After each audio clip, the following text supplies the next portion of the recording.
Patrick Finn arrived home from his Christmas conquests, beating out the snowstorm by mere miles, mere minutes. He felt not only the foreboding presence of a hazardous blizzard, but also that of something else, something darker. It felt as if it resonated not only within his soul, but also within the souls of those around him, within the very ground itself. Patrick had never bothered to check, but he was sure that beneath the grass and soil of Winter Harbor, Maine, therein hungered a gaping-mouthed chasm yearning for the flesh of the innocent, and anchored to the physical world only by a desire to seem normal. It had not yet been appeased, because the residents of Winter Harbor were all but innocent. Patrick had moved to Winter Harbor hoping to escape the despondency and despair he had felt in his hometown of Belmont, Maine.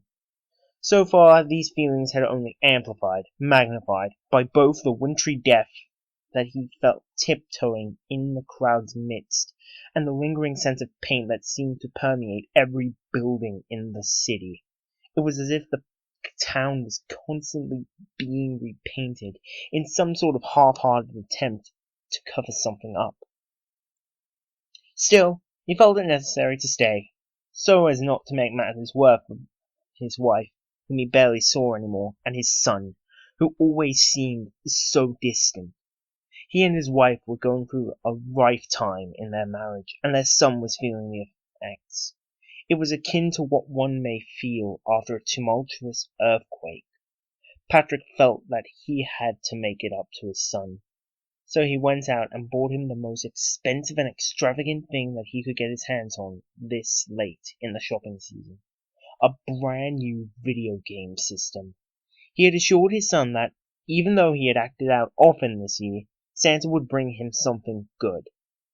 Throughout these charades, Patrick felt empty at the prospect of shopping for a boy that he knew nothing about, a boy whose existence was forgotten every so often.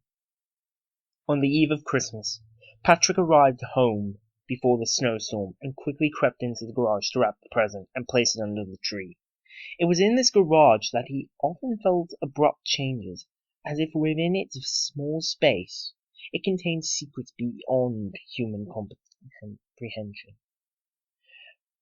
The musky smell of the old holiday decorations, coupled with the omnipresent scent of fresh paint, varnish, and gasoline, all seemed to meld into one personified force, whispering sweet nothings to Patrick as he exited his car. This caused him to shudder heavily, as if beset by a fit of delirium tremens. He shrugged off the dull headache and dry mouth before quickly and sloppily wrapping the gift. Following this, he slipped it under the tree and began to creep upstairs. He couldn't help but grimace at the thought that he was as far as Santa as humanly possible. As he reached the top of the landing, Patrick looked over at the clock. It read 11:49. He stood there, as if to wait for some fleeting childhood feeling that may accompany the arrival of Christmas. It did not come, as he soon found, nor did cheery music, nor the scent of evergreens and cookies. Just the deafening silence and that damnable scent of paint. It was everywhere, inescapable. The arrival of yet another disappointing Christmas struck Patrick like a blow to the face. He fell to his knees and subsequently onto his stomach. He couldn't tell if he had passed out or not. Suddenly, a loud sound in his son's room jarred Patrick awake. He quickly got up and stumbled into the room. The popping sound he had heard made him wonder what made it, and when he finally found out, he was confused even further. A large black humanoid, adorned with goat horns and a tongue that writhed like a snake, stood before him, clutching his son. Patrick stood dumbfounded, seeming incapable of recognizing not only the creature, but anything else before him. "What do you want?" Patrick asked. Innately, he knew the creature wanted something.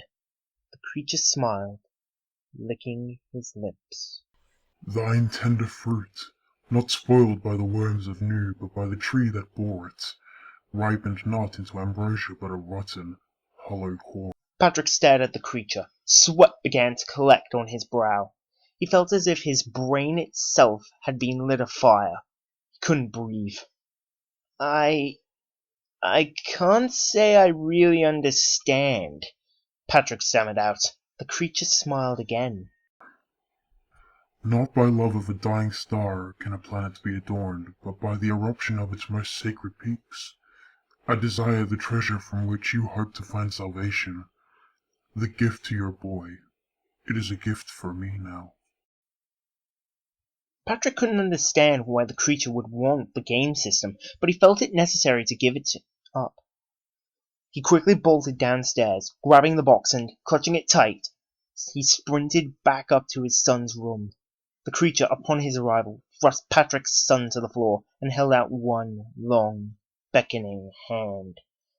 As Patrick handed over the present, he couldn't help but feel as if he were Faust himself, exchanging an eternity for a single moment of gratification.